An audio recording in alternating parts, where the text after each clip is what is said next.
What's up, y'all? I got a dance deal for you, Chicago. Hubbard Street Dance heats up the Harris Theater stage with its spring series of Joy next week. Now, this is some of the most dynamic, cutting-edge contemporary dance made by the world's leading choreographers right here in Chicago. I'm excited for echoes of our ancestors by Maria Torres, among other creators. But you can only catch it for 3 performances between May 17th and May 19th. Luckily, CityCast Chicago listeners can get tickets in any section for 20% off using code CityCast online or over the phone. Visit hubbardstreetdance.com for details and use code CityCast. Today on CityCast Chicago, fancy honey, artisanal breads, fresh local fruits and veggies. Yeah, it's farmers market season, my friends, and we've got your guide on what to do and what not to do to make the most of it. Yeah, I'm looking at you, Simone Alisea. It's Wednesday, May 8th. I'm Jacoby Cochran, and this is what Chicago's talking about.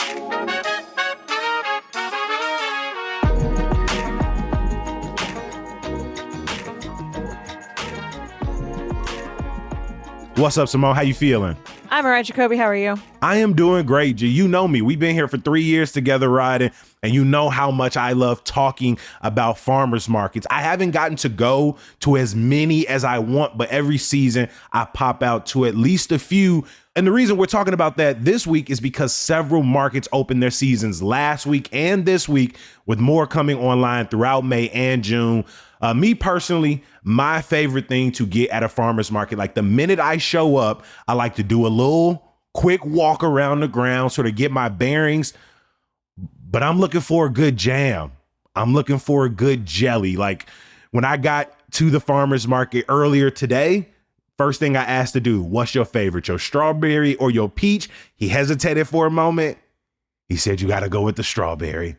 So I grabbed the strawberry. It's without fail. Every farmer's market I show up to, I'm leaving with some jelly or jams. Simone, what about you? What's your favorite thing to grab? I also tend to gravitate towards, obviously the produce is great. And when you can find like fresh peaches or fresh tomatoes, like stuff that is really hard to find good stuff, like that is always great. But I also tend to gravitate toward jams, honey. I love local honey. I have a friend who keeps bees, and I got to try some of the honey from the bees that he keeps, and it's so good. It's just so superior to what's coming out of the little bear at the farm at the grocery store. I love like fun vinegars with flavors, some oils. And then the other thing I love is a really good cheese. That is one of those things, like I'll eat that on the train home. You know what I mean? Like I'm just like ready. I'm ready for it. The guy at the cheese stall at the Lincoln Square Farmers Market, which I went to, we're recording this on a Tuesday, and the Lincoln Square Farmers Market is open on Tuesdays and Thursdays. It's open in the morning, then it's open in the evening. I went at like 7:25 a.m. this morning, and the guy at the cheese stall was just there comfortably reading his book. And I was like, that looks like the kind of dude who is at the farmer's market selling off cheese. And Simone, you went out to a farmer's market this weekend. Tell us where you went, but then how was the experience? Because you was kind of explaining it to me earlier. I'm gonna be real. It ain't sound like it was all that successful, my G. It didn't sound like it went the best for you. Tell us what happened. So right. We were like, let's do a guide to farmers markets. So I wanted to find one that was open on the weekend so I could go and my hope was that I could try a bunch of stuff and I could tell you, oh yeah, here's the best thing to buy. You want to get this cheese, you want to get this fruit, this is in season, etc. And this is the first weekend of May that you tried to go out. So not a ton were open at this point. Exactly. And so I ended up going to Green City Market in Lincoln Park. It's hugely popular. It's been around, I think they're celebrating 25 years this year. Mm-hmm. It is, probably one of the best known farmers markets in the city. And I basically made every single mistake you could possibly make in trying to have a good time at a farmer's market, particularly one of the busiest farmer's markets in the city. And afterwards, when we got back to meet on Monday, I was like, guys, I failed. I didn't buy anything. I didn't taste anything. And I feel like I'm cheating a little bit because you told me all of those. Yeah, I wrote them all down in a document. And then you show up this morning and you're like, so Simone, I took all these mistakes you made and I did the exact opposite when I went to the Lincoln Square Farmers Market. Opposite, G. So we are going to hone in on 3 of the biggest mistakes you made going to the farmers market. Then we're going to talk about some solutions that we workshopped as a team, but also some ways that I went out and tried to avoid those same mistakes. So, Simone, what was mistake number 1? Okay, so I think the root of all mistakes, like I just started off poorly and everything cascaded from here. I did not look to see when the farmer's market opened and closed, by which I mean I was like just rolling out of bed at 9:30, 10 a.m. on a Saturday. I like to sleep in, thinking that I could just, pull up on the farmer's market at some point. I go to look up where it is so I can take the train, and turns out it closes at 1 p.m. And I was like, oh no, I had to shower, I had to get dressed, I had to get out the door right away. And so I didn't get there until like 11:30 or so. And by the time I got there, it was so crowded. It was so crowded.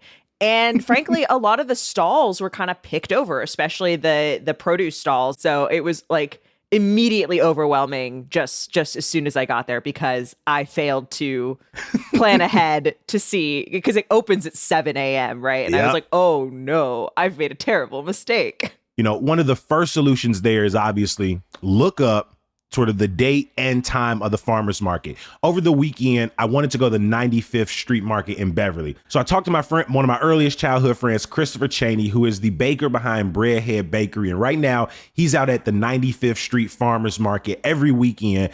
And so when I talked to him on the phone, I was like, hey, I'm thinking about coming with my mom for Mother's Day, but we're going to go to church first. And church from about 10:30 to noon. So if we immediately come over at noon, am I going to be able to see you? And he said, nah, bro. He said, I was sold out by 11 o'clock. All of my chicken sandwiches, all of my muffins, all of my empanadas, all of my fresh loaves of bread were gone. But I also took this solution and adapted it to my weekday trip to the farmer's market. I went to the Lincoln Square Farmer's Market and it opened from about 7 a.m. to noon. So I got there at 7:20 a.m. That is peak farmer's market time. Peak farmer's market time. Remember, y'all, you're dealing with people who are bakers, who are farmers. These are early risers. So they're already out there, stall completely set up. Their entire display is set up and they're ready to go by the time the farmer's market opens. Simone, you also have some ideas for how to maybe do this better the next time around. Yeah. So unlike you, I have no desire to get anywhere by 7 a.m. That is like the last thing I would like to be doing. And one thing that is worth noting is that a lot of these weekday farmers markets in the neighborhoods tend to open later in the afternoon to catch that after work crowd. So for example, if I wanted to stay close to home, the Uptown Farmers Market, which is on Wednesdays, that's open until 7 p.m. The Ravenswood Farmers Market, also not too far from me, open till 8 p.m. on Wednesdays. And so that might have been an easier sell to, try to go there after work rather than getting up early on a Saturday to get to, again, one of the most popular markets in the entire city. Now, again, if you could still get there, earlier is better than later. Just because a farmer's market says they close at 7 or 8, if I'm sold out by 5 o'clock, then I'm out this piece, right? And so make sure you're paying attention to not only the time the market closes, but, try to plan around when can you get there as early as possible before things have been cleared out.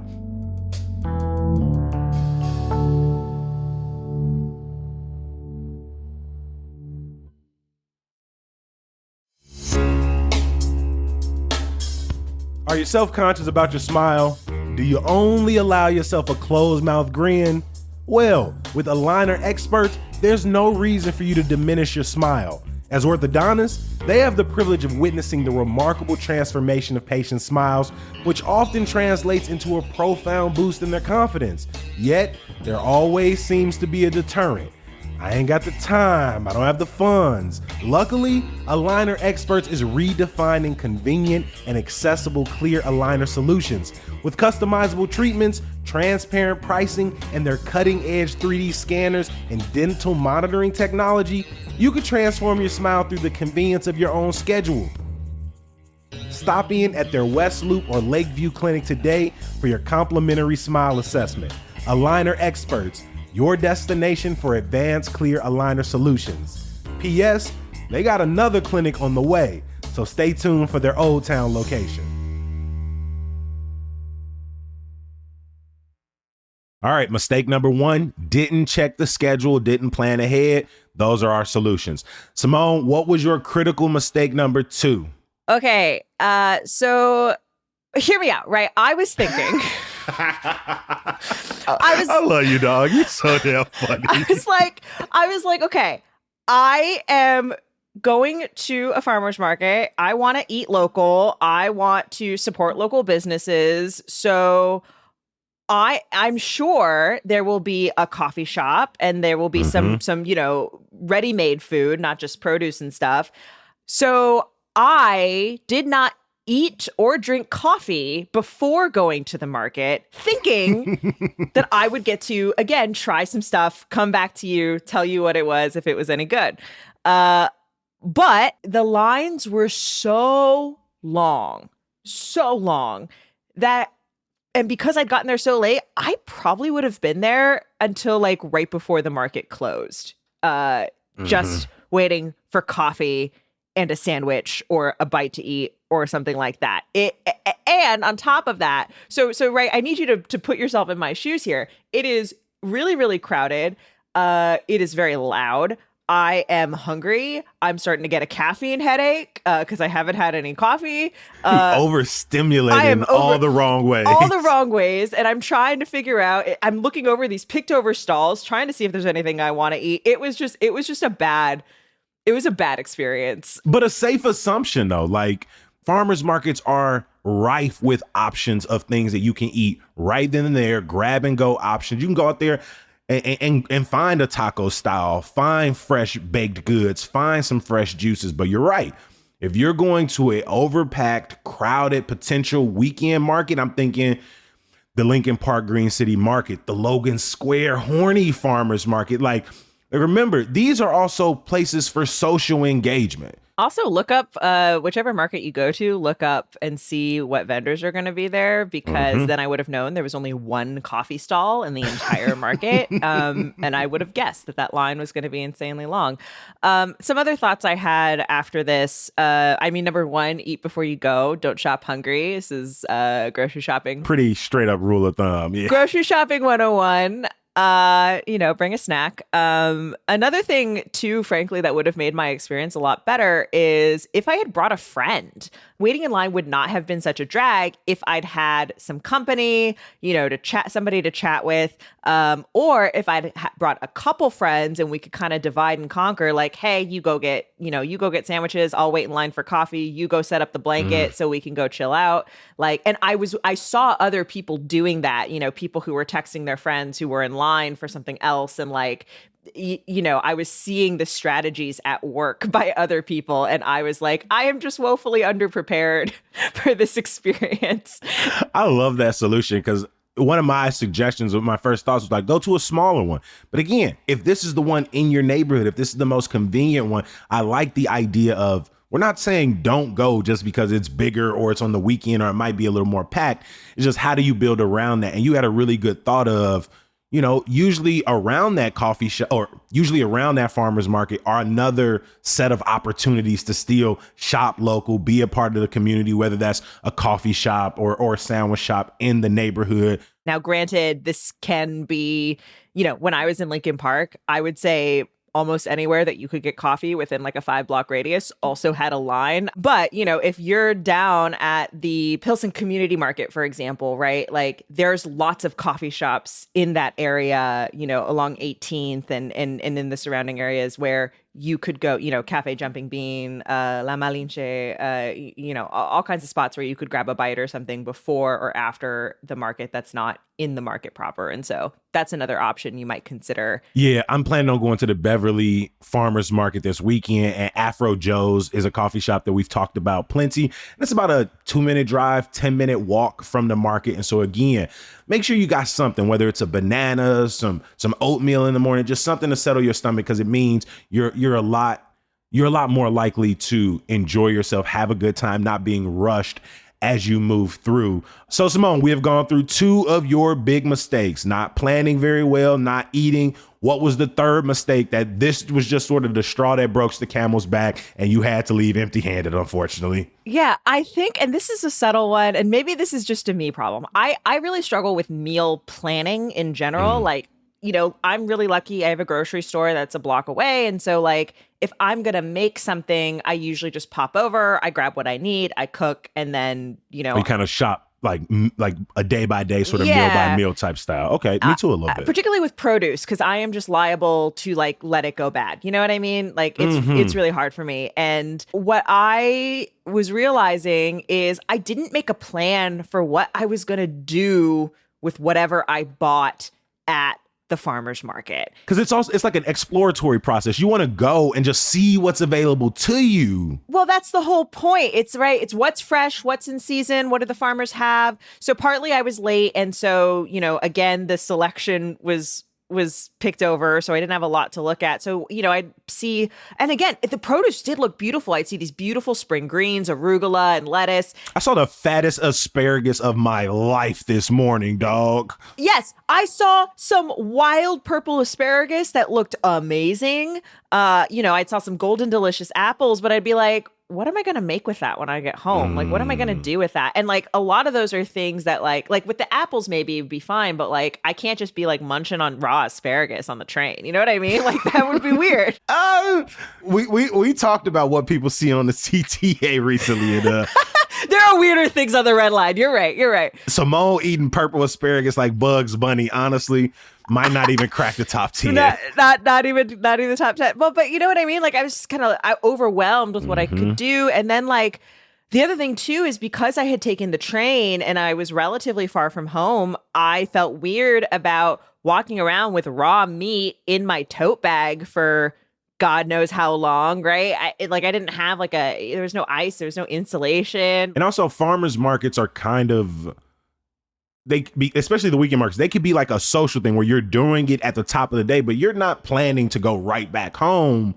You might be going somewhere else. And so that could kind of dictate. Exactly. Am I here for groceries? Am I here for the socializing? Am I here just to maybe grab a few items that I can eat or perishables that'll last throughout the day as I'm moving around? That's really important. Like not only what you're interested in getting there, but how does that factor into your plans throughout the day and impact how you move through the market? That's exactly right. And I think, I think if I had done this differently, number one, I would have looked up just kind of like what's in season right now in Illinois. We can link to this in the show notes. The University of Illinois Agriculture Extension has this great chart and list of what is in season when in Illinois. It just shows you a picture of the fruit or vegetable, and it shows you which months it's in season. I think is really useful if you are trying to eat seasonally, but also like, again, if you're going to these farmers markets, you can have a sense of what's going to be there and maybe start planning around, again, are you going to be munching on strawberries on the way home? Are you going to be picking up leeks to make soup? Like, what is it that you're trying to do with your life here? Apples, onions, and peas are whooping ass throughout the year. They said, we got staying power, baby. We gonna be here. You ain't got to worry about us. I which is true. And again, I kind of wish I'd picked up those apples, but I was very overwhelmed. I was hungry. I had a headache. It was rough out there, guys. It was really rough. The other thing you can do is almost all of these farmers markets have websites where you can look up the vendors that are going to be there. So you can see specifically who's going to be there. So for example, right now, I just pulled up the Austin Town Hall City Market, which opens in June. That's going to be be on Thursdays. And I am looking at their 2023 vendor lineup. They haven't released the 2024, but right, I can see Windy City Mushrooms. I can see, it looks like Breadhead Bakery was there last year. And, I think it helps you kind of get to know, because that was the other thing I found was like, because it was so crowded, I wasn't able to have like the interactions to talk with the vendors like you would want to have. Like that's the whole point of a farmer's market, right? Is you can really learn about your food and how it's being made. And I just felt so unequipped to ask the right questions. And it was so crowded that I was so overwhelmed that I couldn't like take a moment to get equipped to ask the right questions, That's a very good point. So at the Lincoln Square Farmers Market this morning, one thing that Taylor mentioned while we were out there is how, and I don't want to use this in like a sense of pejorative, but like how selly the farmers market stalls were, in the sense that as you're walking by, people are like, hey, come check me out. Come look at what we have. And if you're like a people pleaser, which sometimes I can be, that means, oh, I want to go see. Oh, what are you doing? What are you doing? What are you doing? What are you doing? Like it was something that if you are going to the farmers market and you are already a little bit overwhelmed, the idea that people are kind of trying to sell you to come to their stall. The grocery store, you can just kind of meander through, be overwhelmed in your own little bubble. But at the farmers market, people are kind of jockeying you to come over to their stall. And so that can kind of add to the overwhelming experience if you don't have a good sense of like, what do I want to be getting here? What will I do with some of these items? Okay, how do I balance wanting to try something new?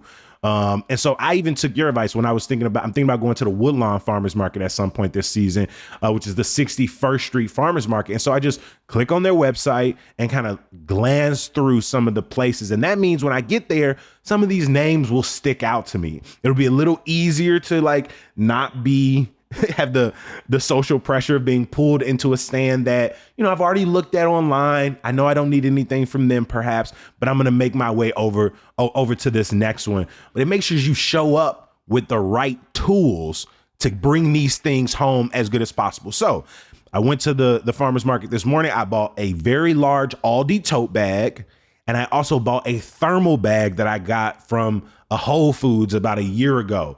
And so when we were there, we put the jam in the Aldi bag, but I also bought some frozen breakfast sausage, that one in the thermal bag, right? We bought some fresh sourdough, that one in the Aldi bag. I also bought a frozen strawberry lemonade, that one in the thermal. So it helped because I had to take 40-minute the brown line and the red line to get back home. And so between those trips, I had to make sure that my food was going to make it back in the best condition as possible. So investing in a good thermal bag, or if you're someone who wants to be at the farmer's market and you don't have the shoulders to be carrying groceries all day, or you don't have the patience to be carrying groceries, but don't want to limit your experience, maybe invest in like one of those old school red wagons, a little grocery cart, just something that gives you a little bit more mobility through the farmer's market and means that you're not being weighed down literally by your groceries, but also not being discouraged from continuing to check out new stalls and new vendors. Well, and even stuff like a little handheld cooler, right? Again, if you're trying to purchase meat, if you an insulated lunchbox, if you have a kid with an insulated lunchbox, that is a thing you could take to keep stuff cool. And you could just put the lunchbox in your cute tote bag. And then I think the last thing here too is like in thinking about making sure you're actually going to use whatever you buy. It's another sort of point in the direction of finding a market that is closer to you. Again, there are so many markets across Chicago. They're opening on different days. They're not all open yet, but certainly by June, July, they will be, and they close at different dates as well. We are going to include a big list that we found, but if there's something that's missing, let us know. You can shoot us a text at 773-780-0246. I've seen lists that have about 20 to 25 of the city's farmers markets listed. And I've also seen some that have about 41 different markets across the city. There is likely something near you, right? Mercado de Colores and Little Village or something, right? Just look at one of the lists in our show notes and plan accordingly.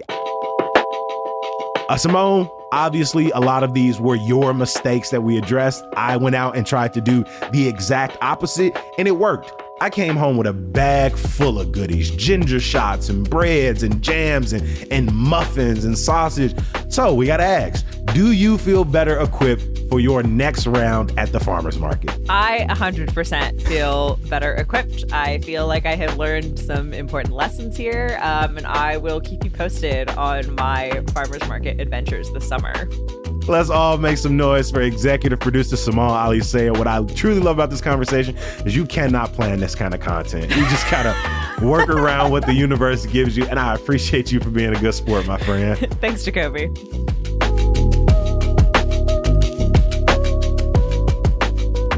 Before I let you go, a quick note for some of the early risers in the audience. You might have heard the audio for Friday's episode yesterday morning. Yeah, we messed up and uploaded the wrong audio at first. So if you missed it, go back and take a listen. And if you're hearing this and you're thinking to yourself, Kobe, I ain't got no idea what you're talking about. Yesterday's episode sounded great. Then I'm glad you got to sleep in, my friend. Good for you. Of course, I got some good news for you. If you're looking to pick up some new plants for your crib or some seeds for your garden, well, this Saturday, I've got two great events for you. The Wicker Park Plant Sale and the Garfield Park Conservatory Seedling Sale. Between the two, you can get pollinator-friendly flowers, seeds for warm season veggies like tomatoes and okra, herbs like basil and dill, and so much more. You can check the show notes for more information. As always, we appreciate you for listening, reading, sharing us with your friends and family, becoming an official CityCast Chicago member, and most importantly, being back here bright and early tomorrow. We'll talk to you then. Peace.